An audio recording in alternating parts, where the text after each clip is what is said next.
On a plein de plantes qu'on ne connaît pas. On nous les fait sentir, on devine ce que c'est. Et voilà, donc c'est magnifique. It's wonderful. I wanted to see it since I was 15-year-old.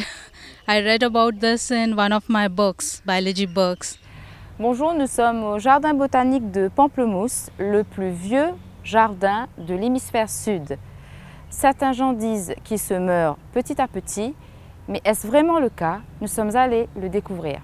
En cette journée mondiale de l'environnement, il nous a paru logique d'aller faire un tour à Pamplemousse pour visiter ce bijou laissé par Pierre Poivre, intendant des Îles-de-France et de Bourbon, mais surtout botaniste du XVIIIe siècle. Ici, nous nous trouvons au fameux bassin des nénuphars Victoria Amazonia, la fameuse carte postale du jardin botanique de Pamplemousse.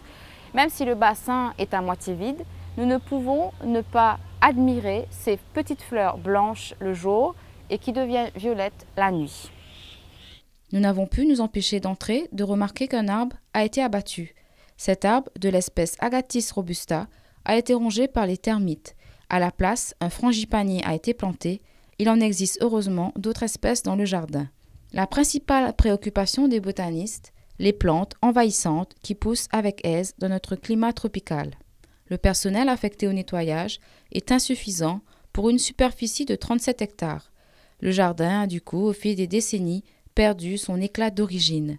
Ce guide, qui le connaît depuis 20 ans, a assisté, impuissant, à la lente dégradation de cet espace.